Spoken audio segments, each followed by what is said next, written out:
Thank you all for being here, and we're going to go to our last panel, panel D, New York State Election Commissioner Association, Dustin Zarni, the Democratic Caucus Chair, Fair Elections for New York, Karen Wharton, Democratic Coalition Coordinator, League of Women Voters, Erica Schmitka, Deputy Director, and Brendan Center for Justice at NYU, Joanna Zani's Senior Counsel.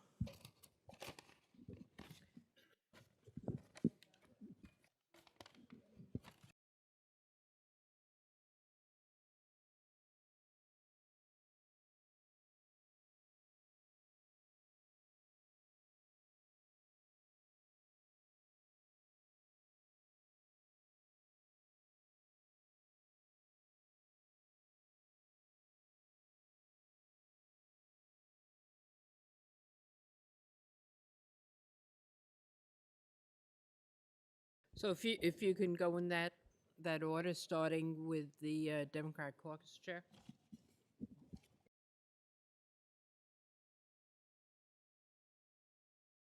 Justin, Commissioner Association, but today, in my Can the people leaving please? I'm sorry to. Can happy to wait. the voices carry? If people can just leave quietly. They're very excited for my testimony today, is what I believe. I'm not. I think they're excited because this is the last panel. Well, that might be it. I'll start again if that's okay. My name's Dustin Zarni. I'm the Democratic Caucus Chair for the New York State Elections Commissioner Association. However, today I'm testifying on behalf of the entire association, as everything that I'm testifying for today is approved by both the Republican and Democratic caucus. Our association represents all 62 counties in New York State and the bipartisan elections commissioners that run the Board of Elections. We enter a very hectic and challenging year in 2024.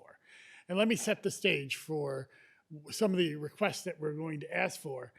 In 2024, this presidential election, we are going to see a significant amount of voters that have not voted in person since 2016. As we know, in presidential elections, there are presidential-only voters, and many of those voters voted in 2020 via mail ballots, who will now be going back to voting in person.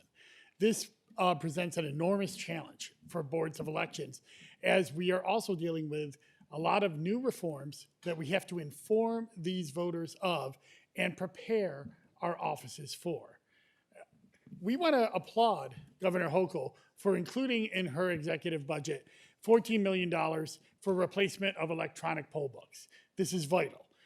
In 2019, when we went to electronic poll books, those 5th generation or 6th generation iPads, those are now starting to age out. And in fact, Apple has told us that the next version of iOS 18, will not support the 5th or 6th generation iPads.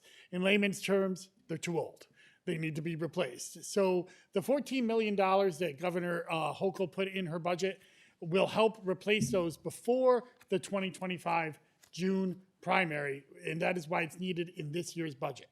However, NYSECA would like to ask for an additional $10 million that is left out of Governor Hochul's budget in aid to localities funding that will aid county boards of elections. This money will be used for temporary workers for the 2024 election to be able to address that surge in voting that we are going to have, and especially have this presidential election as opposed to the last couple of presidential elections.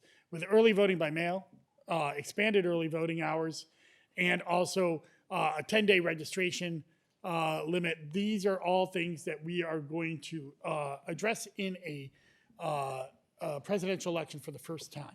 And this $10 million in extra funding that we were requesting, distributed by the State Board of Elections based on voter population, will allow the counties to have the flexibility they need to meet the needs that you, the legislature, have asked us to do in this upcoming presidential election.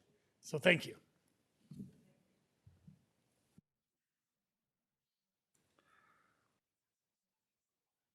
Karen? Yeah.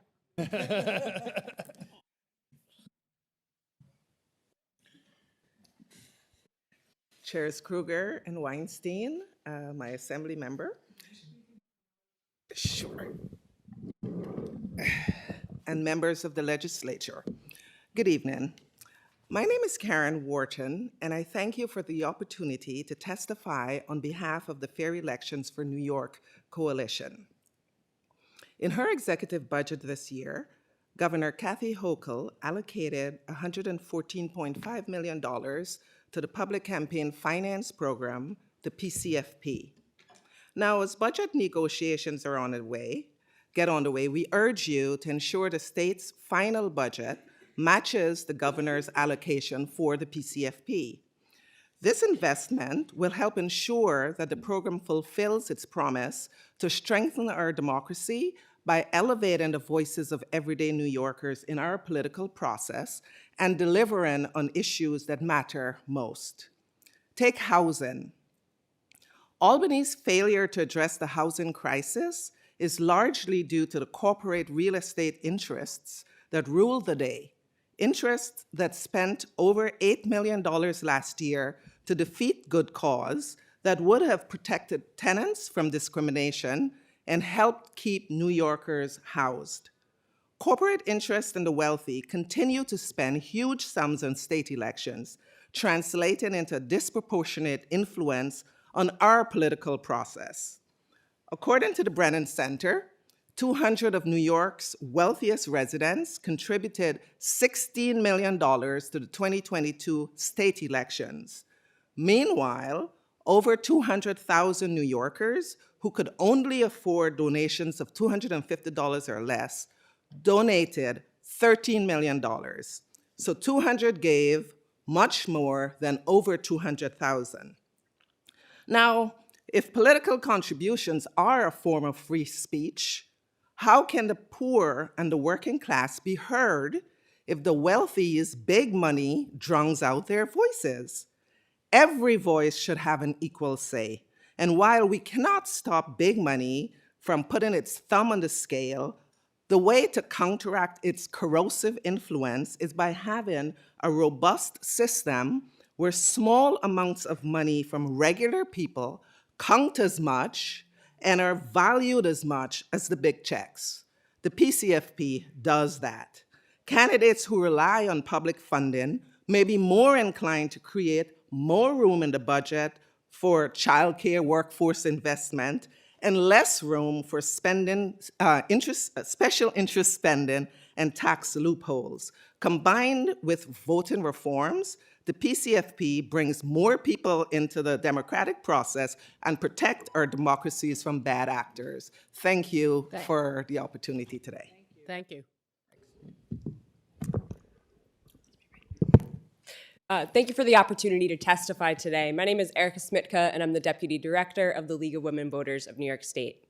The League is a nonpartisan grassroots organization with a mission to educate voters. The League is greatly appreciative of the legislature, the improvements that the legislature and the governor have made to New York elections in recent years. We applaud the governor's executive budget for including adequate funding for the State Board of Elections and the Public Campaign Finance Board. However, many reforms have still not been sufficiently funded at the local level, especially in light of the fact that the 2024 presidential election will add additional stress on local boards of elections.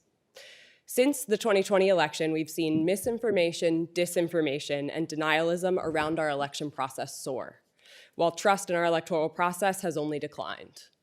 In New York State, we have seen the proliferation of actions by bad actors looking to sow distrust in our election process, such as individuals falsely claiming to be representatives from the Board of Elections and intimidating voters going door to door, or the increase in threats to election workers, making it difficult to retain staff and recruit poll workers.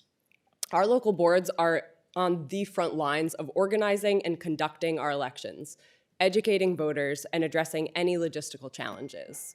Investing in local boards of elections not only strengthens the democratic foundation of New York State, but it also reinforces public confidence in our electoral system. The funding proposed in this year's executive budget for boards of elections is quite similar to last year, with funds set aside to invest in new electronic poll books, cover the cost of absentee and early vote-by-mail ballot postage. And while the cost to run elections varies county to county, it would be unreasonable to assume that counties can run almost twice as many races this year with similar amounts of funding from the state, especially when a portion of those races will be state elected positions. Elections are often the last item on the list when it comes to county budgets, and many county boards operate with limited resources.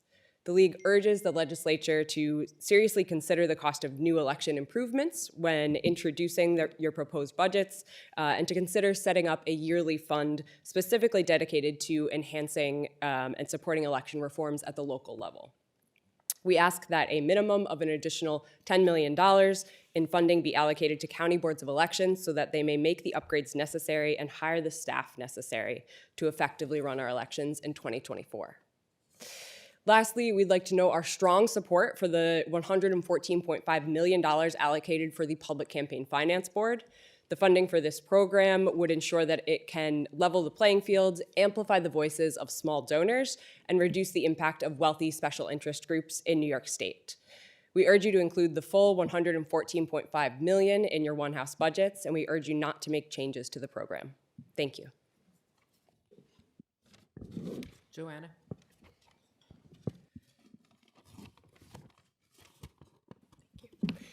Good afternoon to the chairs, ranking members, and members of the legislature. My name is Joanna Denise, and I'm senior counsel at the Brennan Center for Justice. I appreciate the opportunity to testify in support of funding for the state's public campaign finance program and other voting and elections infrastructure needs in this year's budget. We are grateful to this body for championing policies that break down barriers to the political process and expand access to the vote. New York's leadership in fostering a stronger and more inclusive democracy has never been more urgent. That's why the Brennan Center enthusiastically supports the executive budget's provision of $114.5 million for the public campaign finance program. This program is the strongest response we've seen enacted anywhere in the country to counter the distorting influence of unlimited wealth in our politics. You passed this law with the promise of ensuring, quote, a government that is accountable to all of the people of the state, regardless of wealth or position. Now you are delivering on that promise, and that is to be commended. This program promises to dramatically increase the importance of everyday New Yorkers in our elections. Data shows that if the program had been in place in 2022, small donor share of funding in legislative races would have increased sixfold. Preliminary analyses of the current cycle show the trend of greater inclusion in our democracy that this legislature envisioned when it passed this law. To date, publicly financed candidates have raised a greater share of their campaign funds from small donors than at this point in the 2022 cycle. This is consistent with research that shows that public financing enables candidates to raise competitive sums while relying on small donors and to spend more time campaigning for support in their districts than fundraising from big donors. To date, more than 200 candidates from across the state and the political spectrum have enrolled in the program. As nonpartisan policy advisors to lawmakers nationwide, we know that other states are watching closely and looking to model their own pro-democracy reforms on New York's program. Fully funding this program is important to secure candidate and public confidence and ensure that this first run is successful. We ask you to reaffirm the commitment that you made to New Yorkers when you created this program by making sure that it's fully funded in this fiscal year. We also urge you to ensure sufficient funding to support the implementation of the important voting reforms that you've secured in recent years, and make sure that boards of elections and the workers who are serving on the front lines of our democracy have the resources that they need to provide excellent voter service in this critical year. Thank you for your continued leadership in strengthening our democracy. We stand ready to help, and thank you for the opportunity. Thank you. So for questions, we go first to Assemblywoman Walker, Chair of the Assembly's Election Committee. So 3 minutes. Thank you, Madam Chairwoman, women. Okay. And thank you so much for your testimony today. The New York Early Mail Voter Act went into effect on January 1st of this year. The executive has proposed an additional funding of $7.7 million for prepaid return postage for this program. The funding also includes the prepaid postage for absentee ballots. In your estimation, is this funding adequate to fund prepaid return postage for both mail-in voting programs?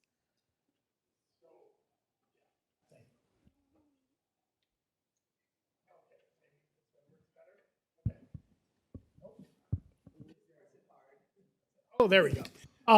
Yes, I believe that this is a good faith estimate for covering both of those mail programs.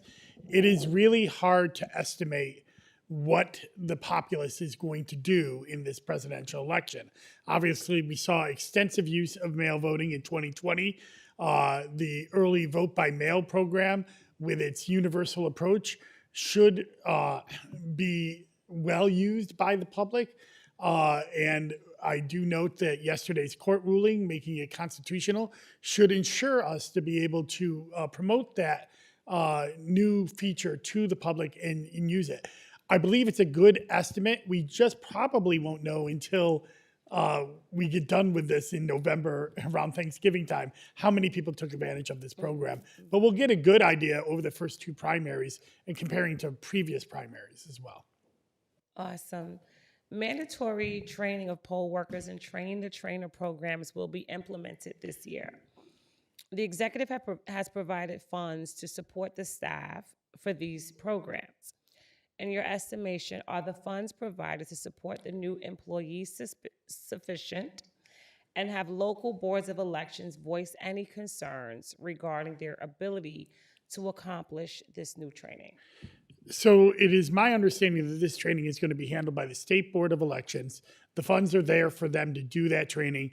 And we are going to send 2 representatives from each county to learn from them, get this train the trainer training, and then implement them into our current existing training programs, which should not add any cost to those programs.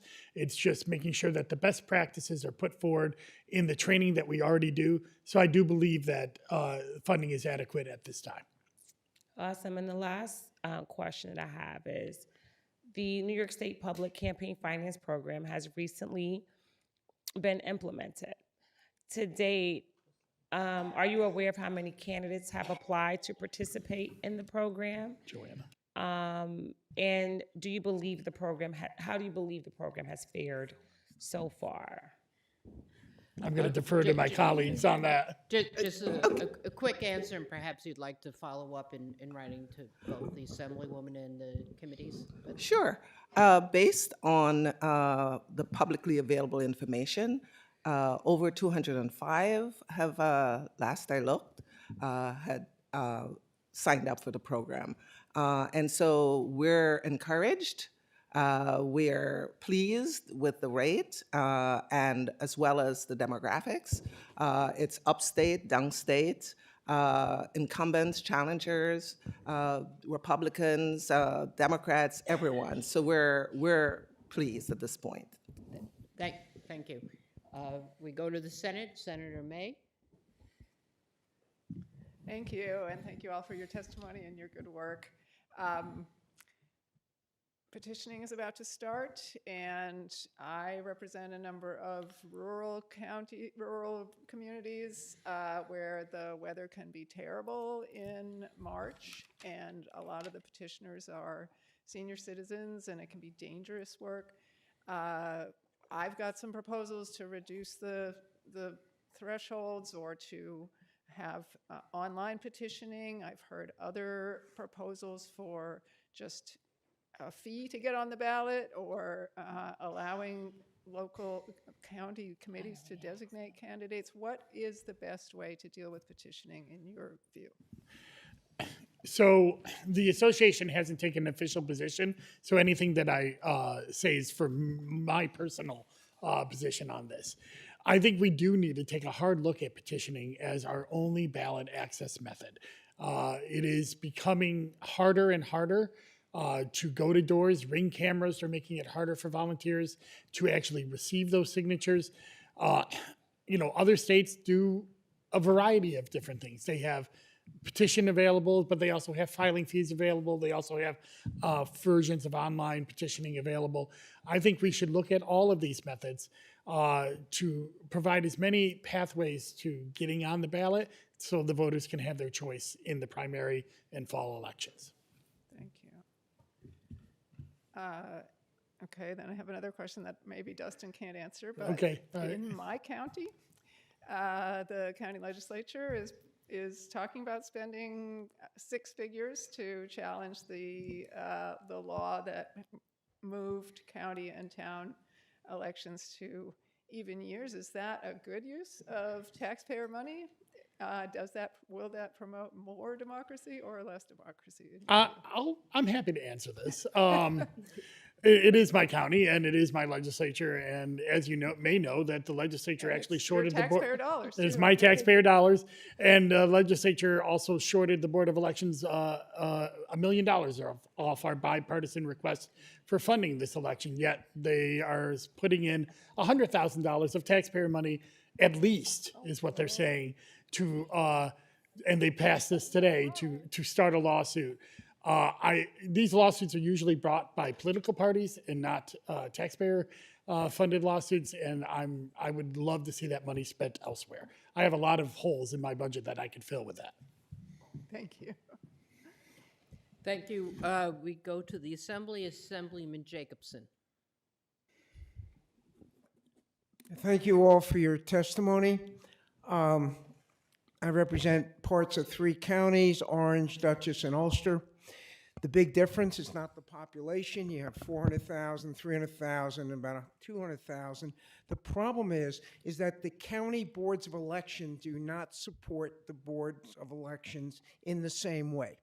And so it's so important that we get the money from the state because, as you mentioned, because it was great, we're curing ballots. So once the boards got used to that and we're able to get some people, now we're finally counting most of the votes before Election Day.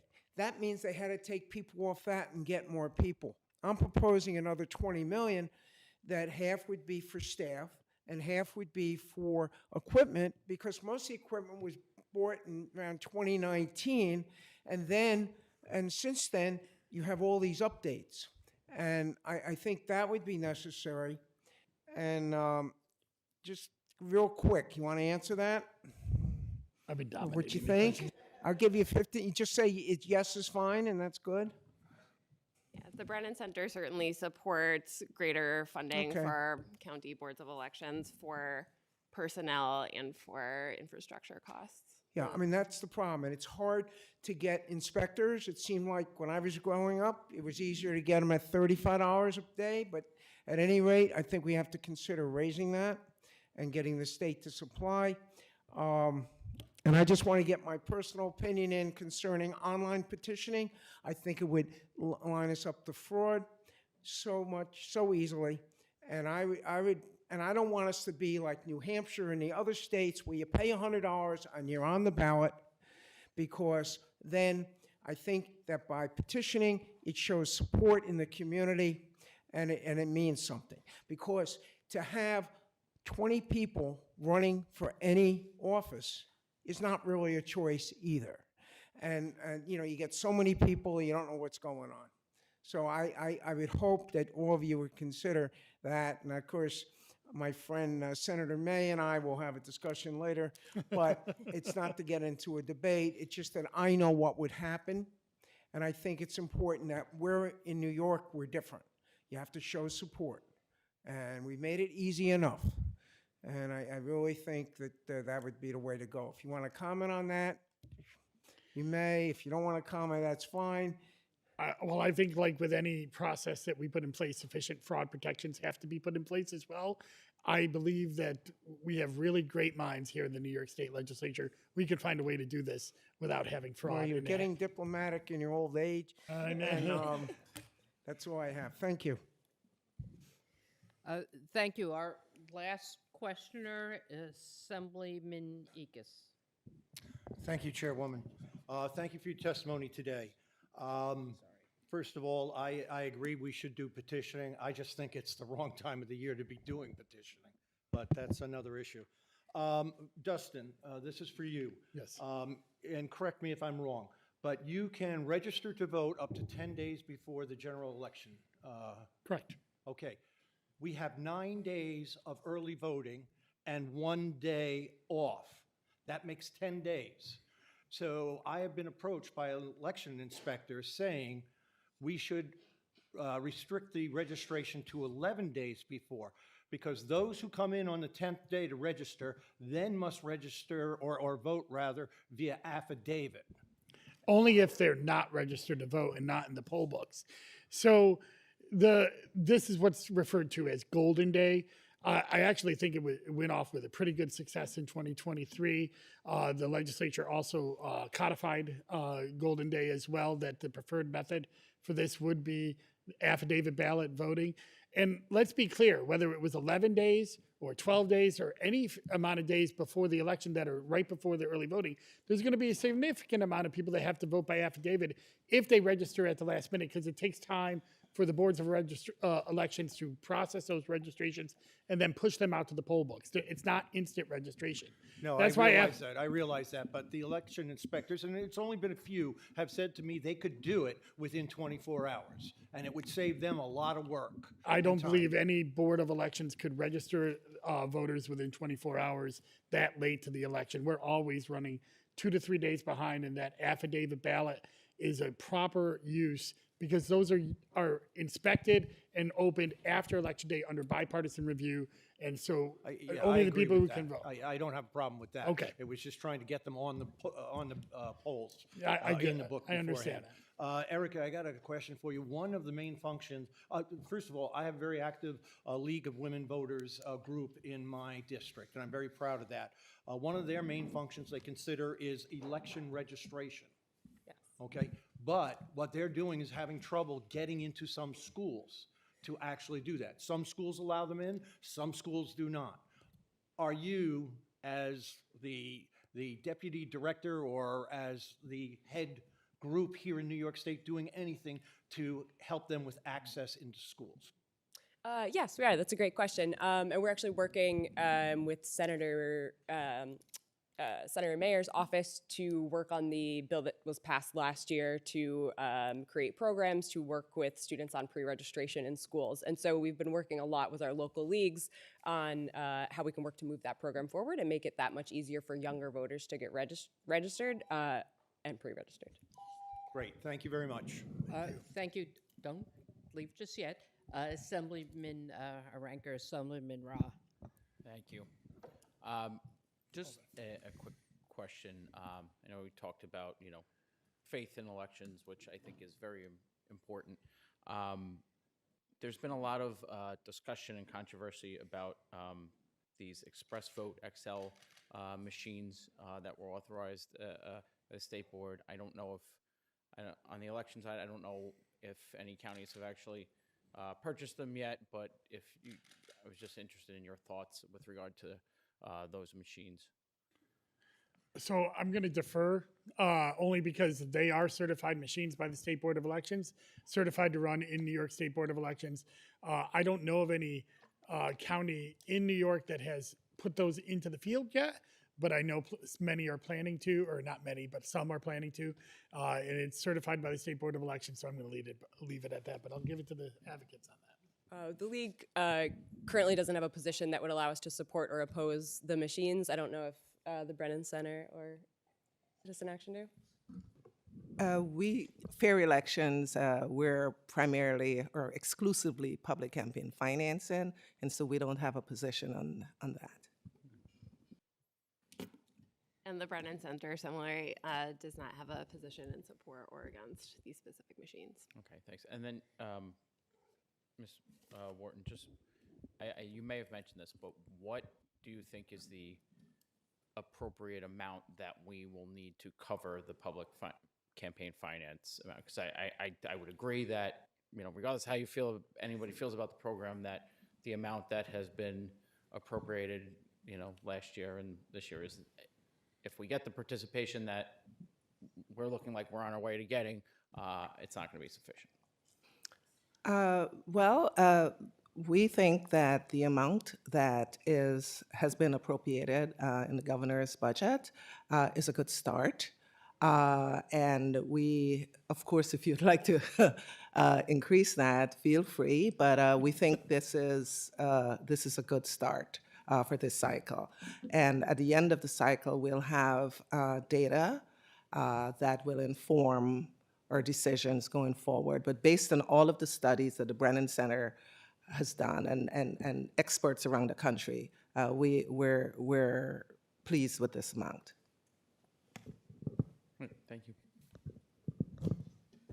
Thank you for all of your testimony today. Thank my colleagues for being here.